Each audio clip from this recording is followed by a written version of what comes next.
오늘부터 이제 요한계시록을 함께 나누도록 하겠습니다. 오늘은 1장에서 우리 4장까지의 말씀입니다. 요한계시록 이제 마지막 성경이죠. 말 그대로 이제 사도 요한이 쓴 편지고, 계시라는 말에서 알 수 있듯이 이 감추인 것을 열어서 보인다라는 뜻을 가지고 있습니다. 성경에서 아직 이제 성취되지 않는 내용들이 요한계시록에 유일하게 이제 많이 들어있죠. 편지를 받는 1차 수신자는 소아시아에 있는 7교회라고 할 수 있습니다.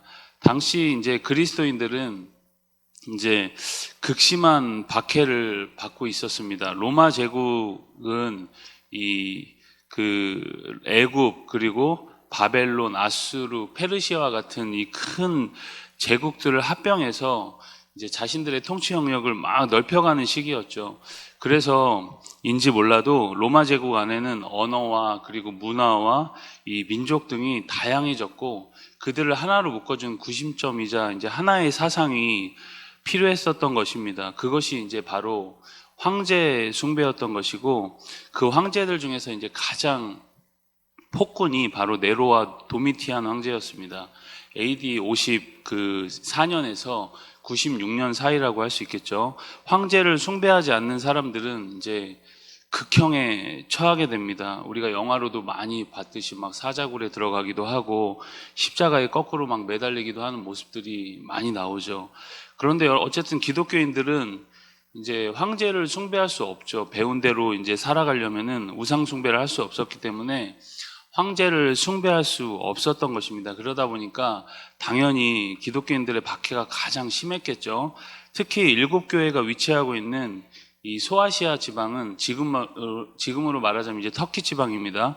이 소아시아 지방은 이제 황제 숭배의 이제 중심지였기 때문에 황제 숭배를 거부하는 그리스도인들에 대한 박해는 굉장히 심한 상황이었던 것이죠. 요한이 지금 이 반모섬에 유배된 것도 아마 그러한 이유 때문이었을 거라고 우리는 생각해 볼 수 있습니다. 이렇게 대내적으로 여러 고난과 어려움이 극심한 상황이었습니다. 그런 상황에서 위협받던 그리스도인들에게 쓰여진 편지가 바로 이 요한계시록이다라고 우리가 생각하면서 이 요한계시록을 읽어야 조금 이해가 될 수 있습니다. 곧 주님이 오실 것이고, 주님이 오시면 나라와 권세들을 심판하고 완전한 하나님의 나라인 새하늘과 새 땅이 이 땅에 임할 것이다 라는 것을 이야기하면서 그 고난을 견디고 있는 성도들에게 위로를 이제 전해주는 것이죠. 그래서 우리가 이 요한계시록 읽을 때 지금 우리가 생각하듯이 요한계시록이 굉장히 무슨 만화 같고 판타지 같고 무섭거나 막 놀랍거나 생소한 이야기가 아니라 고난 중에 이제 위로를 받는 편지라는 것을 우리가 생각하면서 이 계시록을 읽어야 이상하고 엉뚱한 해석을 하지 않을 수 있습니다. 우리 본론으로 들어가서, 요한은 지금 이 1장에 보면 지금 반모섬이라는 곳에 유배되어 있고, 이 편지를 쓸 때 소설이나 자기의 감상을 적은 것이 아니라 천사를 통해 주신 하나님의 이 계시였다는 것을 1장은 이야기하고 있습니다. 4절부터는 이제 7교회에 전하는 편지의 내용들이 이제 쭉 나오고 있죠. 이 7교회는 당시 이제 소아시아 지방에 실제로 존재했던 교회들이기도 하고, 7교회라고 딱 이야기한 것은 7이라는 숫자가 당시에는 이제 완전 수였기 때문에 온 교회, 모든 교회들에게 보내는 편지다라고 이렇게 우리가 볼 수도 있습니다. 요한이 예수님을 실제로 만났고, 예수님은 이 편지를 요한을 통해 기록하도록 말씀하십니다. 우리 2장으로 가시면, 2장은 실제 7교회들에게 이제 주는 구체적인 메시지가 쭉 나오고 있죠. 먼저는 에베소 교회입니다. 에베소 교회는 게으르지 않고 수고와 인내, 그리고 또 진리를 지키기 위해서 애쓰고 힘썼지만 그들이 책망받는 제목이 뭐냐면 처음 사랑을 버렸다라고 그렇게 책망을 받습니다. 어디서부터 이렇게 처음 사랑을 놓쳤는지를 생각하고 살펴보고 다시 처음 사랑으로 돌아가라, 그 내용입니다.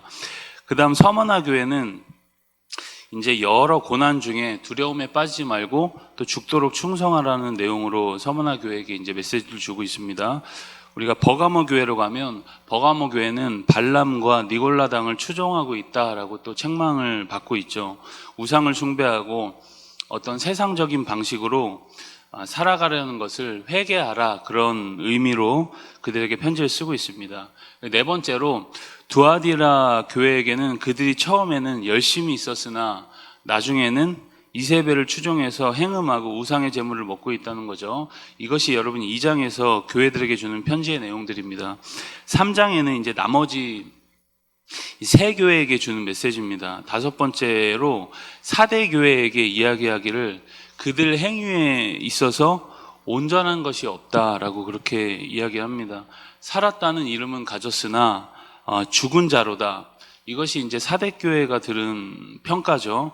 여섯 번째로 이제 빌라델비아 교회는 유일하게 책망을 받지 않은 교회입니다. 작은 능력으로도 말씀을 지키고 주의 이름을 배반하지 않았다라고 어떻게 보면 칭찬을 받고 있는 거죠. 그리고 마지막 일곱 번째로 이 라오디아 교회에게는 너희가 차지도 않고 덥지도 않다고 이제 책망을 하고 있습니다. 뭐 여러 가지 내용들이 있지만 이제 아주 압축해서 지금 말씀드리는 겁니다. 그리고 어쨌든 차지도 않고 덥지도 않다라는 것은 이것도 아니고 또 저것도 아닌 신앙에 대한 책망인 것이죠. 이것이 여러분 교회들에게 보낸 직접적인 권면과 함께 책망의 내용입니다. 우리 4장으로 가시면 4장은 이제 소위 하늘에서 드려지는 이제 천상의 예배의 모습이죠. 그 광경을 이제 요한이 열린 문으로 들어가서 하나님이 보여주신 그대로 이제 기록을 하고 있는 겁니다. 보좌 주변으로 24장로와 7영이 묘사되고 있죠. 그리고 이제 네 생물에 대한 이야기가 기록되어 있습니다. 네 생물이 이제 각각 6날개를 가졌고 밤낮 쉬지 않고 주님을 이제 찬양하고 있는 모습이죠. 그 찬양의 내용이 무엇일까요?